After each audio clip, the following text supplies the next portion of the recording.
ದೇಶದೆಲ್ಲೆಡೆ ಲೋಕಸಭಾ ಚುನಾವಣೆಯ ರಣಕಹಳೆ ಮೊಳಗಿದೆ. ದಿನಾಂಕ ನಿಗದಿಯಾದ ಬಳಿಕ ಪಕ್ಷಗಳು ತಮ್ಮ ಅಭ್ಯರ್ಥಿಗಳು ಯಾರು ಅಂತ ಹೇಳಿ ಘೋಷಣೆ ಮಾಡಿದ್ದು ಆಗಿದೆ. ಬಿಜೆಪಿ ಕೂಡ ಒಂದು ಕ್ಷೇತ್ರವನ್ನು ಉಳಿಸಿಕೊಂಡು 25 ಲೋಕಸಭಾ ಕ್ಷೇತ್ರಗಳಲ್ಲಿ ಒಂದು ಕ್ಷೇತ್ರವನ್ನು ಬಿಟ್ಟು ಇನ್ನೆಲ್ಲ ಕ್ಷೇತ್ರಗಳ ಅಭ್ಯರ್ಥಿಗಳನ್ನು ಘೋಷಣೆ ಮಾಡಿದೆ. ಹಾಗಾದ್ರೆ ಹೇಗಿದೆ ಗೊತ್ತಾ ಲೋಕ ಎಲೆಕ್ಷನ್ ಟ್ರೆಂಡ್? ರಾಜ್ಯದ 28 ಕ್ಷೇತ್ರಗಳಲ್ಲಿ ಚಿತ್ರಣ ಹೇಗಿದೆ? ಪ್ರಥಮ ಹಂತದ 14 ಕ್ಷೇತ್ರಗಳ ಸ್ಥಿತಿ ಏನು ನೋಡಿ.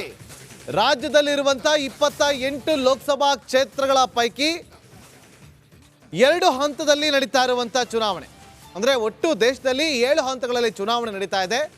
ರಾಜ್ಯದಲ್ಲಿ 2 ಹಂತದಲ್ಲಿ ಚುನಾವಣೆ ನಡೆಯುತ್ತೆ. ಮೊದಲ ಹಂತದಲ್ಲಿ ಏಪ್ರಿಲ್ 26 14 ಲೋಕಸಭಾ ಕ್ಷೇತ್ರಗಳಿಗೆ, ಎರಡನೇ ಹಂತದಲ್ಲಿ ಮೇ ತಿಂಗಳಲ್ಲಿ ನಡೆಯುವಂಥ ಚುನಾವಣೆ ಏನಿದೆ ಅದು ಅಲ್ಲೂ ಕೂಡ 14 ಲೋಕಸಭಾ ಕ್ಷೇತ್ರಗಳು. ಇವತ್ತು ನಾವು ತೆಗೆದುಕೊಂಡಿರುವಂಥ ಕ್ಷೇತ್ರಗಳು ಮೊದಲ ಹಂತದಲ್ಲಿ ನಡೆಯುವಂಥ 14 ಲೋಕಸಭಾ ಕ್ಷೇತ್ರಗಳ ವಿಚಾರವಾಗಿ. ಹಾಗಾದರೆ ಈ 14 ಲೋಕಸಭಾ ಕ್ಷೇತ್ರಗಳಲ್ಲಿ ಹೇಗಿದೆ ಇವತ್ತಿನ ಟ್ರೆಂಡ್?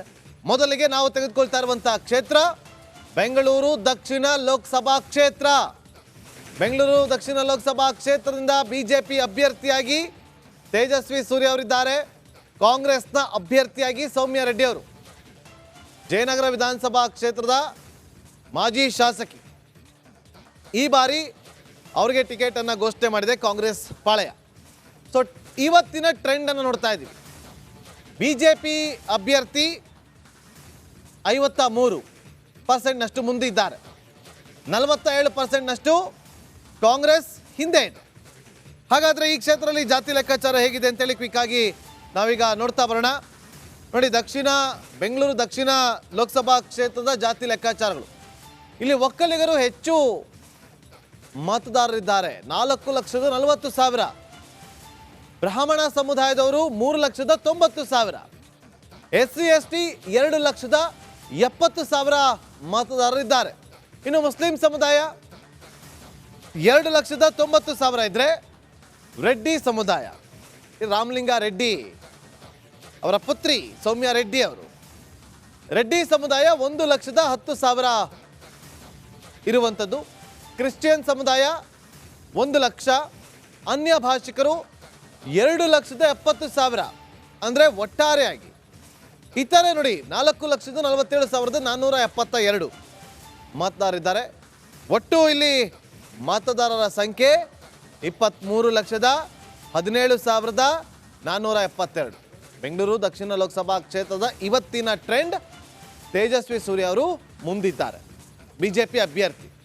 ಇನ್ನು ಬೆಂಗಳೂರು ಕೇಂದ್ರ ಲೋಕಸಭಾ ಕ್ಷೇತ್ರ ಅಂದರೆ ಸೆಂಟ್ರಲ್ ಬೆಂಗಳೂರು ಕೇಂದ್ರ ಲೋಕಸಭಾ ಕ್ಷೇತ್ರದ ಹಾಲಿ ಸಂಸದರು PC ಮೋಹನ್ ಅವರು, ಹಾಗೆ ಕಾಂಗ್ರೆಸ್ನಿಂದ ಮನ್ಸೂರ್ ಅಲಿ ಖಾನ್ ಅವರು ಅಭ್ಯರ್ಥಿ ಆಗಿದ್ದಾರೆ. ನೋಡಿ, ಇಲ್ಲಿ 10% ಡಿಫ್ರೆಂಟ್ ಇದೆ. ಬಿಜೆಪಿ 55%ನೊಂದಿಗೆ ಮುಂದಿದೆ, ಕಾಂಗ್ರೆಸ್ 45%ನಿಂದ ಸ್ವಲ್ಪ ಹಿಂದೆ, 10%ನಷ್ಟು ಹಿಂದಿದೆ. ಅಂದರೆ ಇದು ಇವತ್ತಿನ ಟ್ರೆಂಡ್, ಇದು ನಾಳೆ ಚೇಂಜ್ ಆಗಬಹುದು. ಹಾಗಾದರೆ ಬೆಂಗಳೂರು ಸೆಂಟ್ರಲ್ ಲೋಕಸಭಾ ಕ್ಷೇತ್ರದಲ್ಲಿ ಜಾತಿ ಲೆಕ್ಕಾಚಾರ ಹೇಗಿದೆ ಅಂತೇಳಿ ಕ್ವಿಕ್ ಆಗಿ ನೋಡ್ಕೊಂಬರೋಣ. ನೋಡಿ, ಇಲ್ಲಿ ಪ್ರಮುಖವಾಗಿ ಬೆಂಗಳೂರು ಸೆಂಟ್ರಲಲ್ಲಿ OBC ಹಾಗೂ ಮುಸ್ಲಿಂ ಸಮುದಾಯದವರು ಸಮಾನರಾಗಿದ್ದಾರೆ. OBC 6 ಲಕ್ಷ, ಮುಸ್ಲಿಂ ಸಮುದಾಯದವರು ಕೂಡ 6 ಲಕ್ಷ ಮತದಾರರಿದ್ದಾರೆ. ನೋಡಿ, ಒಕ್ಕಲಿಗ ಇದು ಬೆಂಗಳೂರು ಉತ್ತರ ಕ್ಷೇತ್ರದ ತೋರಿಸ್ತಿದ್ದಾರೆ. ಇಲ್ಲಿ ಬೆಂಗಳೂರು ಸೆಂಟ್ರಲ್ ನಾವೀಗ ಹೇಳ್ತಾ ಇರುವಂಥದ್ದು ಬೆಂಗಳೂರು ಸೆಂಟ್ರಲ್ನ ಜಾತಿ ಲೆಕ್ಕಾಚಾರ. OBC 6 ಲಕ್ಷ, ಮುಸ್ಲಿಮರು 6 ಲಕ್ಷ, ಕ್ರಿಶ್ಚಿಯನ್ 5 ಲಕ್ಷ, ಇತರೆ 2 ಲಕ್ಷ ಅಂತ ಹೇಳಲಾಗ್ತಾ ಇದೆ. ಇಲ್ಲಿ ಒಟ್ಟು ಮತದಾರರ ಸಂಖ್ಯೆ 24 ಲಕ್ಷ ಆಸುಪಾಸು ಇರುವಂಥದ್ದು. ಇಲ್ಲೂ ಕೂಡ ಬಿಜೆಪಿ ಟ್ರೆಂಡ್ನಲ್ಲಿದೆ ಅಂತೇಳಿ ಗೊತ್ತಾಗ್ತಾ ಇದೆ. ಬೆಂಗಳೂರು ಉತ್ತರ ಲೋಕಸಭಾ ಕ್ಷೇತ್ರ ಹಾಲಿ ಸಂಸದ ಸದಾನಂದ ಗೌಡ ಅವರಿಗೆ ಟಿಕೆಟ್ ಕೈ ತಪ್ಪಿದೆ. ಶೋಭಾ ಕರಂದ್ಲಾಜೆ ಅವರನ್ನು ಕರೆದುಕೊಂಡು ಬಂದು ಉಡುಪಿ ಚಿಕ್ಕಮಗಳೂರಿನಿಂದ ಇಲ್ಲಿಗೆ ನಿಲ್ಲಿಸಲಾಗಿದೆ. ಕಾಂಗ್ರೆಸ್ನಿಂದ ರಾಜೀವ್ ಗೌಡ ಅವರು. ನೋಡಿ, ಟ್ರೆಂಡ್ ಹೇಗಿದೆ? ಬಿಜೆಪಿ 54, ಕಾಂಗ್ರೆಸ್ 46. ಮೊನ್ನೆ ಸ್ವಲ್ಪ ಆಚೆ ಈಚೆ ಇತ್ತು, ಇವತ್ತು ಸ್ವಲ್ಪ ಬಿಜೆಪಿ 1%ನಷ್ಟು, 53 ಇತ್ತು, ಇವತ್ತು 1%ನಷ್ಟು ಟ್ರೆಂಡ್ನಲ್ಲಿ ಮುಂದೆ ಇದೆ. ಇಲ್ಲೂ ಕೂಡ ಜಾತಿ ಲೆಕ್ಕಾಚಾರಗಳು ಎಷ್ಟಿದೆ ಅಂತೇಳಿ ನೋಡ್ತಾ ಹೋಗೋದಾದರೆ, ಒಕ್ಕಲಿಗ ಸಮುದಾಯದವರೇ ಅತಿ ಹೆಚ್ಚಾಗಿರುವಂಥ ಕ್ಷೇತ್ರ ಇದು. 13,51,005 SC ST 6,56,868, ಮುಸ್ಲಿಂ ಸಮುದಾಯ 6,97,389, ಕುರುಬ ಸಮುದಾಯ 5,47,282 ಮತದಾರರಿದ್ದಾರೆ. ಇನ್ನು ಒಟ್ಟು ಮತದಾರರು ನೋಡಿ, ಇಲ್ಲಿ ಲಿಂಗಾಯತರು ನೋಡಿ ಎಷ್ಟಿದ್ದಾರೆ, 5,20,000, ಇತರೆ 2,57,138. ಒಟ್ಟು ಮತದಾರರ ಸಂಖ್ಯೆ 33,30,270 ಮತದಾರರಿದ್ದಾರೆ. ಇನ್ನು ಬೆಂಗಳೂರು ಗ್ರಾಮಾಂತರ ಈಗ ನಾವು ಕ್ವಿಕ್ ಆಗಿ ನೋಡ್ತಾ ಹೋಗೋಣ. ಬೆಂಗಳೂರು ಗ್ರಾಮಾಂತರ ಈ ಬಾರಿಯ 28 ಲೋಕಸಭಾ ಕ್ಷೇತ್ರಗಳಲ್ಲಿ ಒಂದು ಹೈ ವೋಲ್ಟೇಜ್ ಕ್ಷೇತ್ರವಾಗಿ ಈ ಕ್ಷಣಕ್ಕೆ ಇವತ್ತಿನ ಟ್ರೆಂಡ್ನ ಪ್ರಕಾರ ಮಾರ್ಪಾಡಾಗಿದೆ ಅಂತಂದ್ರೆ ಅದು ಬೆಂಗಳೂರು ಗ್ರಾಮಾಂತರ ಲೋಕಸಭಾ ಕ್ಷೇತ್ರ. ಹಾಲಿ ಸಂಸದರಾಗಿರುವಂಥದ್ದು DK ಸುರೇಶ್, ಬಿಜೆಪಿ ಅಭ್ಯರ್ಥಿಯಾಗಿ ಡಾಕ್ಟರ್ CN ಮಂಜುನಾಥ್ ಅವರು ಕಣಕ್ಕಿಳಿದ್ದಾರೆ. ಮೊನ್ನೆಯ ಟ್ರೆಂಡ್ ಅನ್ನು ಗಮನಿಸಿದ್ವಿ, 50-50 ಇತ್ತು. ಇವತ್ತಿನ ಟ್ರೆಂಡ್ ಅನ್ನು ಕೂಡ ಗಮನಿಸ್ತಾ ಇದ್ದೀವಿ, 50-50 ಇದೆ, ಚೇಂಜಸ್ ಇಲ್ಲ. ನೆಕ್ ಟು ನೆಕ್ ಫೈಟ್ ಇದೆ, ನೆಕ್ ಟು ನೆಕ್ ಫೈಟ್ ಇರುವಂಥದ್ದು ಬೆಂಗಳೂರು ಗ್ರಾಮಾಂತರ ಕ್ಷೇತ್ರ. ನೆಕ್ಸ್ಟ್ ಈಗ ತುಮಕೂರು ಲೋಕಸಭಾ ಕ್ಷೇತ್ರದ ಬಗ್ಗೆ ಟ್ರೆಂಡ್ ಹೇಗಿದೆ ಅಂತೇಳಿ ನಾವೀಗ ಗಮನಿಸ್ತಾ ಹೋಗೋದಾದ್ರೆ, ವಿ ಸೋಮಣ್ಣ ಅವರು ಬಿಜೆಪಿ ಅಭ್ಯರ್ಥಿ, ಕಾಂಗ್ರೆಸ್ ಅಭ್ಯರ್ಥಿ ಆಗಿರುವಂಥದ್ದು ಮುದ್ದಹನುಮೇಗೌಡ ಅವರು. ಇಲ್ಲೂ ಕೂಡ 50-50 ಹೈ ವೋಲ್ಟೇಜ್ ಕ್ಷೇತ್ರವಾಗಿ ಇಲ್ಲೂ ಕೂಡ ಮಾರ್ಪಾಡಾಗಿದೆ. ಮುದ್ದಹನುಮೇಗೌಡರು ಬಿಜೆಪಿಯಲ್ಲಿದ್ದರು, ವಾಪಸ್ ಗರ್ವಾಪ್ಸಿ ಮಾಡಿ ಕಾಂಗ್ರೆಸ್ಗೆ ಹೋಗಿ ಅಲ್ಲಿ ಟಿಕೆಟ್ ಅನ್ನು ಗಿಟ್ಟಿಸಿಕೊಂಡಿದ್ದಾರೆ. ಮುದ್ದಹನುಮೇಗೌಡರು ಅಭ್ಯರ್ಥಿ ಅಂತೇಳಿ ಘೋಷಣೆ ಆಗಿದೆ, ಪ್ರಚಾರವನ್ನು ಆರಂಭ ಮಾಡಿದ್ದಾರೆ. ಬೆಂಗಳೂರು ಗೋವಿಂದರಾಜ ನಗರದಿಂದ ಚಾಮರಾಜನಗರ ವರ್ಣ ಕ್ಷೇತ್ರವನ್ನು ಸುತ್ತಾಡಿಸಿ ವಾಪಸ್ ತುಮಕೂರಿಗೆ ಕರ್ಕೊಂಡು ಹೋಗಿದ್ದಾರೆ ಬಿಜೆಪಿಯವರು. ವಿ ಸೋಮಣ್ಣ ಅವರು ಕೂಡ ಅಬ್ಬರದ ಪ್ರಚಾರವನ್ನು ಮಾಡ್ತಾರೆ. ಈ ಕ್ಷಣದ ಟ್ರೆಂಡ್, ಜನರ ನಾಡಿ ಮಿಡಿತ, ಇಬ್ಬರ ಪರವಾಗಿ ಕೂಡ ಒಂದೇ ಸಮನಾದಂಥ ಒಂದು ಒಲವನ್ನು ಇಟ್ಕೊಂಡಿದ್ದಾರೆ. 50-50 ಇದೆ, ಏನು ಬೇಕಾದ್ರೂ ಆಗ್ಬೋದು ಚೇಂಜಸ್. ಇನ್ನು ಮೈಸೂರು ಕೊಡಗು ಲೋಕಸಭಾ ಕ್ಷೇತ್ರದ ಬಗ್ಗೆ ಕ್ವಿಕ್ ಆಗಿ ಗಮನಿಸ್ತಾ ಹೋಗೋಣ. ಮೈಸೂರು ಕೊಡಗು ಲೋಕಸಭಾ ಕ್ಷೇತ್ರದಿಂದ ಯದುವೀರ್ ಒಡೆಯರ್ ಬಿಜೆಪಿ ಅಭ್ಯರ್ಥಿ ಆಗಿದ್ದಾರೆ, ಲಕ್ಷ್ಮಣ್ ಅವರು ಕಾಂಗ್ರೆಸ್ ಅಭ್ಯರ್ಥಿ ಆಗಿದ್ದಾರೆ. ಇಲ್ಲಿ ಬಿಜೆಪಿ 56%ನಿಂದ ಟ್ರೆಂಡ್ನಲ್ಲಿದೆ, ಮುಂದೆ ಇದೆ. ಕಾಂಗ್ರೆಸ್ 44%ನಿಂದ ಸ್ವಲ್ಪ ಹಿಂದೆ ಇದೆ. ಅಂದರೆ ನೋಡಿ, ಇಲ್ಲಿ 9 ಹತ್ರ 12% ಹಿಂದೆ ಇದೆ, 12% ಹಿಂದೆ ಇದೆ. ಇವತ್ತಿನ ಟ್ರೆಂಡ್ ನಾವು ಹೇಳ್ತಾ ಇರೋದು ಜನರ ನಾಡಿ ಮಿಡಿತ ಹೇಗಿದೆ ಆ ಕ್ಷೇತ್ರದಲ್ಲಿ ಅನ್ನೋದ್ರ ಬಗ್ಗೆ ನಿಮ್ಮ ಮುಂದೆ ಇಡುವಂಥ ಸಣ್ಣ ಪ್ರಯತ್ನ ಇದು, ವಿನೂತನ ಪ್ರಯತ್ನ.